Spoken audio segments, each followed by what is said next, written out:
August Begum Fazilatunnesa সহ বঙ্গবন্ধু পরিবারের সকল সদস্য 3রা নভেম্বর মুক্তিযুদ্ধের অন্যতম 4 সংগঠক, জাতীয় বীর, জাতীয় নেতা জেলখানার অভ্যন্তরে তাদের নির্মমভাবে হত্যা করা হয়েছে।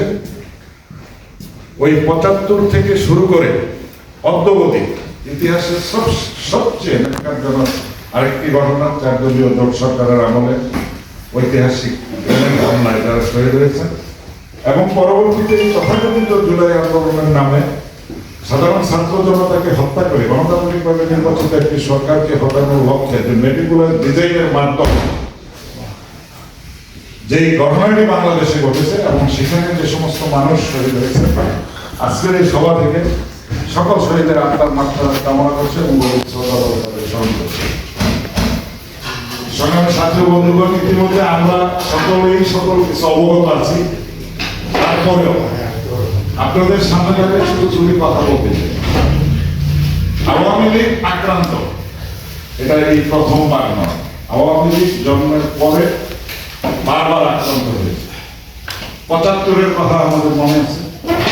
75 পরবর্তী বাংলাদেশে বৈধ অবৈধ সামরিক বেসামরিক যে কয়টা সরকার ছিল, প্রত্যেকটা সরকারই কোনো না কোনো ভাবে আওয়ামী লীগকে নিশ্চিহ্ন করার স্বপ্ন দেখেছেন, সেই ইআইআই খান থেকে শুরু করে আদৌলি। কিন্তু দুর্ভাগ্যজনক তাদের জন্য আওয়ামী লীগকে নিশ্চিহ্ন করা সম্ভব হয় না। এটা কোনোদিন বাংলাদেশের মাটিতে হবেও না।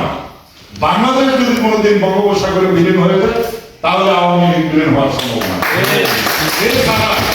কারণ বাংলাদেশ আওয়ামী লীগ কেন বাংলার টার্গেট করা হয়, বাংলাদেশ আওয়ামী লীগকে কেন আক্রান্ত হতে হয়? বাংলাদেশ আওয়ামী লীগ বাংলাদেশের সাধারণ মানুষের একটি সংগঠন। বাংলাদেশের মানুষের আবেগ ইমোশন ধারণ করে বাংলাদেশ আওয়ামী লীগ। বাংলাদেশ আওয়ামী লীগ এই রাষ্ট্রকে জন্ম দিয়েছে এবং বাংলাদেশ আওয়ামী লীগ এই হানাদার পাকিস্তানি সহ বাংলাদেশ বিরোধীদের বারবার টার্গেটে পরিণত হয়েছে। সেটা 75 হয়েছে। আজকে অবধি আপনারা লক্ষ্য করবেন 75, 71 সর্বসময় যারা বাংলাদেশ বিরোধী সাম্রাজ্যবাদের দালাল, পাকিস্তানের আইএসআই, বিভিন্ন পরাশক্তি যারা কিনা আমাদের 71-এর বিরুদ্ধে ছিল, আজকে পর্যন্ত তারা কিন্তু আমাদের বিরুদ্ধে কাজ করেছে। এক এক সময় এক এক পরিচয়ে এক এক আবহে তারা সামনে আসছে। কখনো আজকে লাস্ট আমরা যখন ছাত্র ছিলাম তখন সাম্রাজ্যবাদ বলে যে স্লোগান ছিল, আজকে সেটা এসে রূপান্তরিত হয়েছে ডিপ স্টেট। 71-এ যেটা রাজাকার ছিল, আলসাম সালবদর ছিল, সেটা আজকে এনসিপি নামে নতুন পরিচয়। কিন্তু তারা সবাই জামাত শিবিরের এবং পাকিস্তানিদের প্রেতাত্মা, তাদের রেখে যাওয়া অবৈধ সন্তান হিসাবে আজকে পর্যন্ত তারা বাংলাদেশের বিরোধিতা করে যাচ্ছে।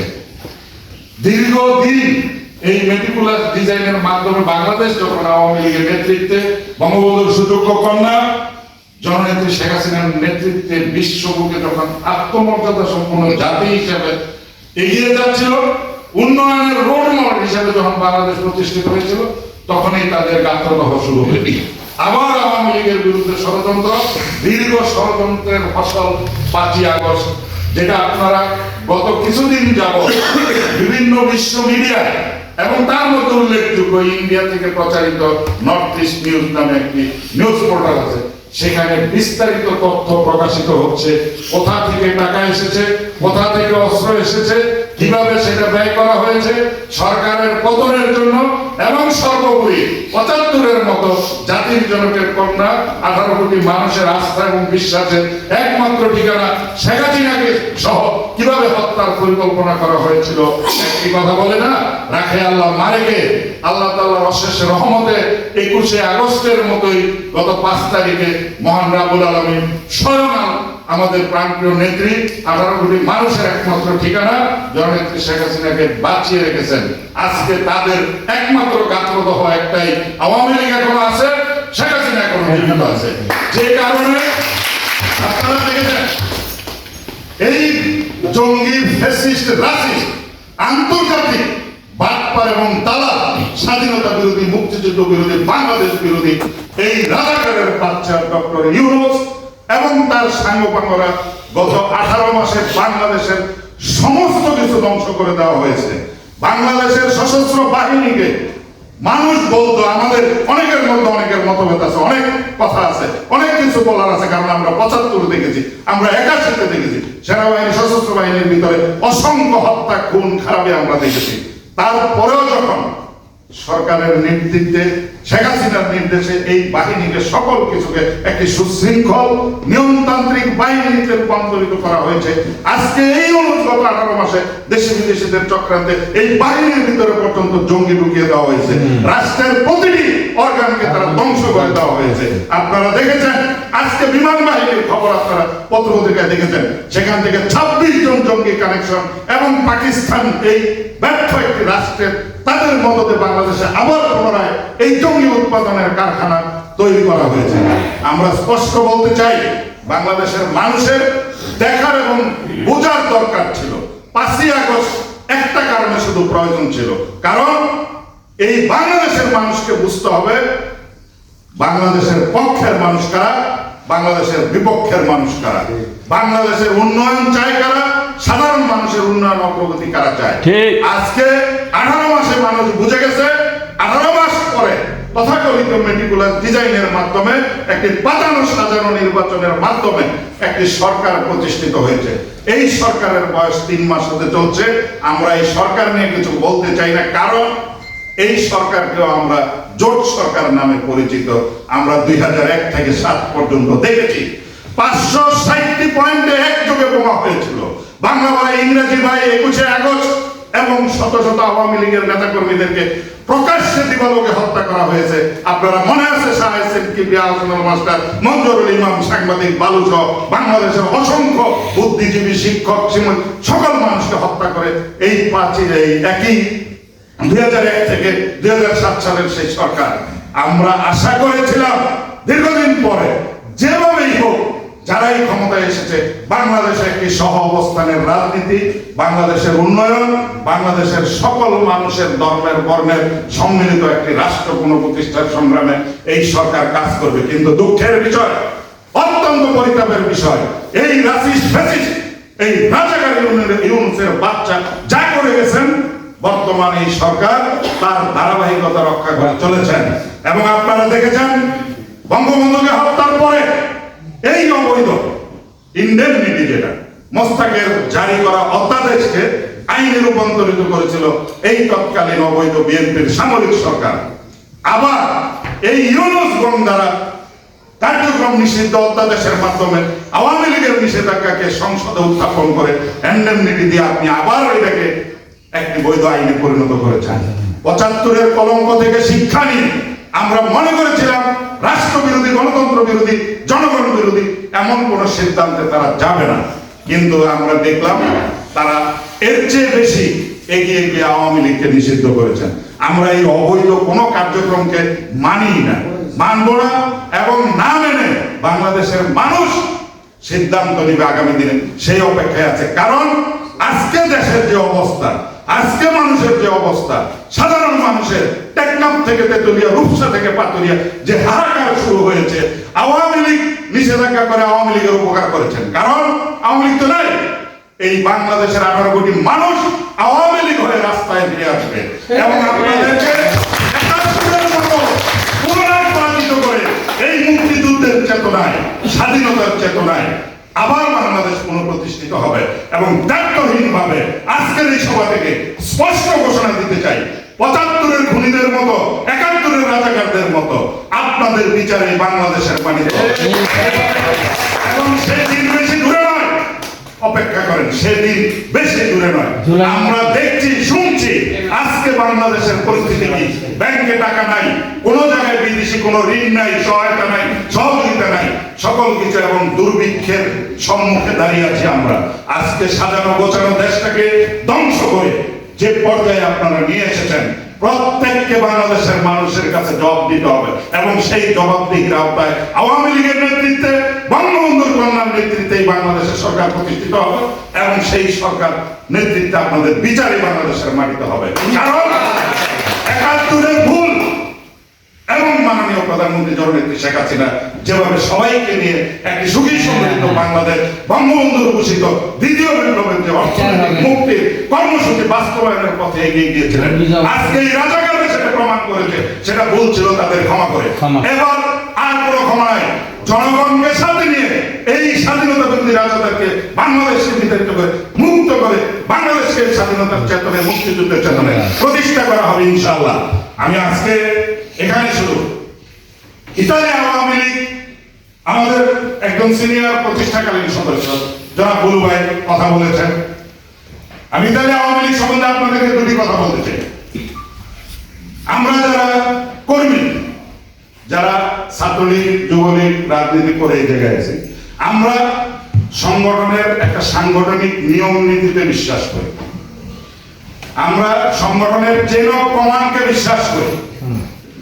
আজকে যারা সেদিন মাইকের সামনে দাঁড়িয়ে ধরে ধরে বলেছিলেন ইতালি আওয়ামী লীগ নেত্রীর আওয়ামী লীগ, ইতালি আওয়ামী লীগ নেত্রীর সিদ্ধান্তই চূড়ান্ত সিদ্ধান্ত, আপনাদের উদ্দেশ্যে বলতে চাই ইতালি আওয়ামী লীগ অবশ্যই নেত্রীর আওয়ামী লীগ, যেমন ছিল এমন আছে এমন থাকবে আপনারা।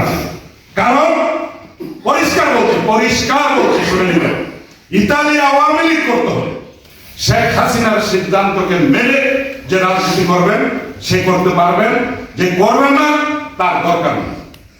গাছতলার নিচে ছবি দিলে বিকাশে 5,000 10,000 টাকা পাঠাইয়া নেতৃবৃন্দের কাছ থেকে সুপারিশ আইনা এখানে যুবলীগ করবেন, আওয়ামী লীগ করবেন, এই রাজনীতি ইতালিতে আপাতত হবে না। আর একটা কথা বলি, যারা টেলিফোনে হুমকি দেন এটা করুন ওইটা করুন, আপনাদের প্রত্যেকের পা থেকে মাথা পর্যন্ত আমাদের মাপা আছে।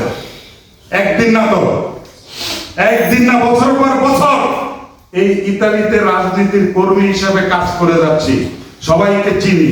ওই সমস্ত হুমকি দমকি বন্ধ, যদি সৎ সাহস থাকে চোখে চোখ রেখা সামনে এসে কথা বললেন। চ্যালেঞ্জ যে কোনো জায়গায় যে কোনো মুহূর্তে যে কোনো কথা বলার জন্য প্রস্তুত আছি। ছাড় দিছি, সুযোগ দিছি, ধৈর্য ধরছি, আর ধৈর্য ধরা সম্ভব না। স্পষ্ট বলছি, টেলিফোনে হুমকি না দিয়ে সৎ সাহস থাকলে সামনে এসে কোনো একটা কর্মী, যুবলীগ, আওয়ামী লীগ, ছাত্রলীগ, কোনো কর্মীকে যদি ফার্দার আরেকবার কেউ টেলিফোনে কথা বলেন আপনাদেরকে জায়গার মধ্যে দেবো, পরিষ্কার বলে দিলাম, একদম জায়গার মধ্যে দেবো। আজকে এই প্রসঙ্গে আপনাদেরকে বলতে চাই, মিলানোতে আপনারা ফেসবুকের মাধ্যমে দেখেছেন একটা মিটিংটার অর্থ হলো মাননীয় নেত্রী জননেত্রী শেখ হাসিনা প্রবাসে, দেশে বিদেশে যেখানেই যারা আছে সংগঠিত হয়ে কেউ যদি বলে আমরা একটা প্রতিবাদ করব, আপনারা আপনার সাথে একটু কথা বলতে চাই, নেত্রী সবার সাথে কথা বলতে, এর মানে যে সেখানে সাংগঠনিক কোনো কথা বলেছেন। সাংগঠনিক কথার অর্থ হলো উনি দলের বা কমিটি বা সংশ্লিষ্ট দেশের সংগঠনের নিয়ে কোনো কথা বলেছেন। আজকে যে মিলানোতে উনি কথা বলেছেন সেটা আমরাও শুনেছি, আপনারা সবাই শুনেছেন। উনি যথারীতি যে বক্তব্য দেওয়া উনি সেটাই দিয়েছেন। ওটাকে কালার করে, যেভাবে আপনারা ভিয়েনা মিটিং এর বক্তব্যকে কালার করে মিথ্যা কথা বলে পাবলিককে বিভ্রান্ত করছেন। আগের দিনও বলছে, আবার বলছি, ইতালি আওয়ামী লীগ মাননীয় নেত্রী কর্তৃক অনুমোদিত, নির্দেশিত হইয়া পরিচালিত হচ্ছে। ইতালি আওয়ামী লীগের নেতৃত্বে পরবর্তী যখন নেত্রী নির্দেশ দিবে সম্মেলন হবে, সম্মেলনের মাধ্যমে পরবর্তী নেতৃত্ব নির্বাচিত হবে এবং সেটা ইতালির জনগণ, ইতালি আওয়ামী লীগ বঙ্গবন্ধুর আদর্শের কর্মীরা, সৈনিকরা নির্বাচিত করবে। পরিষ্কার বলছি, ইতালি আওয়ামী লীগের সম্মেলনের মাধ্যমে পরবর্তী নেতৃত্ব আসবে। যদি আপনারা যাকে নেতৃত্ব চুজ করবেন তারা নেত্রীর কাছে যাবে, যেভাবে আমরা গিয়েছি। নেত্রী যদি বলে যে আগামী ইতালি আওয়ামী লীগের সভাপতি অমুক, সাধারণ সম্পাদক অমুক, আমি মাথা গাড়ে একটা, আমি রাজনীতি করলে, আওয়ামী লীগ করলে নেত্রীর সিদ্ধান্তকে মাইনে করবো। নেত্রী সিদ্ধান্ত নিয়ে নোংরামি করতে পারবেন, ইত্রামি করতে পারবেন, রাজনীতি হবে না ইতালি। আবারও বলছি তো, ওই গাছতলা গাড়াইয়া বিকাশে টাকা দিয়ে যুবলীগের নেতা হইবেন আর আওয়ামী লীগের নেতা হইবেন, এই দিন আপাতত ইতালি তার নাই। এটা হবে না, এইটা হবে না। নোংরামি করবেন, এটার পরিণাম ভোগ করতে হবে, এটাও স্পষ্ট করে বলে দিলাম। কারণ আমাদের অত্যন্ত পরিতাপের সাথে বলতে হচ্ছে, আপনারা দেখেন বর্তমান বাংলাদেশে রাজনীতিতে দুটা শব্দ সবচেয়ে আলোচিত, জনপ্রিয়। একটা কি গুপ্ত, সবাই পাইছেন না? আমাদের দুর্ভাগ্যের বিষয় 5 তারিখের পরে আওয়ামী লীগের নেতা হয়ে অনেকে গুপ্ত হয়ে গেছেন, ফেসবুক লাইভের থেকে, মিটিং থেকে মিছিল থেকে হঠাৎ করে আমরা আবির্ভূত করছেন আবার কাতার মধ্যে চলে গেছেন কোনো অসুবিধা নেই তো রাজনীতি করবেন সবসময় নিয়ে মাঠে আসতে হবে সামনের সারিতে থাইকার নেতৃত্ব দিয়ে রাজনীতি করতে হবে জনগণ সিদ্ধান্ত নেবে কর্মীরা সিদ্ধান্ত নেবে আগামী দিনে কে নেতৃত্ব দেবে এটা ইতালি আওয়ামী লীগ ব্যাপারে বললাম যুবলীগের ব্যাপারে যারা বলছেন যুবলীগের ব্যাপারে নেত্রী স্পষ্ট নির্দেশনা দিয়েছেন ইতালি যুবলীগ গঠন করার জন্য আমরা যুবলীগের সভাপতি ভারপ্রাপ্ত এবং সাধারণ সম্পাদককে বলছি আপনার জন্য আবার বলছি আপনারা পূর্ণাঙ্গ কমিটি করেন রোম মহানগর যুবলীগ করেন ইতালি আওয়ামী লীগের সভাপতি আমাদের অভিভাবক এবং আমরা যারা ইতালি আওয়ামী লীগের নেতৃত্ব আছে সবাই যে ধরনের সহযোগিতা প্রয়োজন আমরা সেটা করব এটা হলো যুবলীগ সম্বন্ধে আমাদের বক্তব্য দ্বিতীয় কথা হচ্ছে আগামী 5ই মে আপনারা ইতিমধ্যে শুনেছেন আমরা সানজুবানি যেখানে কনসার্ট হয় তার এই পাশটায় হিউম্যান রাইটস ইত্যাদির অফিসের সামনে একটি মানববন্ধন কর্মসূচি বিক্ষোভ কর্মসূচি হাতে নিয়েছে সেটার ব্যানারটা থাকবে যেটা আমাদের রিয়াজ আপনাদেরকে ইতিমধ্যে বলেছে সৈয়দ সুমনের সভাপতিত্বে রিয়াজের পরিচালনা সে অনুষ্ঠানটা হবে সেটা হবে একটা নিরপেক্ষ মানবাধিকার সংগঠনের ব্যানারে তাতে করে দেশে বিদেশে নজর এবং বাইরের দেশের বাইরে থেকে অনেকেই যুক্ত হবেন এই প্রোগ্রামে আপনাদের কাছে বিনীত অনুরোধ থাকবো যারা এই পর্যন্ত এখানে আছেন সবাই সবার প্রতি যোগাযোগ করে আপনারা নিজেদের 2 ঘন্টার জন্য বিনীত অনুরোধ জানাচ্ছে সেখানে উপস্থিত হওয়ার জন্য আর যারা এই পর্যন্ত এখানে আছেন সবার কাছে অনুরোধ থাকবে এই 5 তারিখের প্রোগ্রামের কর্মসূচিটা আপনারা ফেসবুকে অনলাইনে যে যেভাবে পারেন দয়া করে প্রচার করবেন এটা গেল 5 তারিখের প্রোগ্রাম মে মাসের 24 তারিখ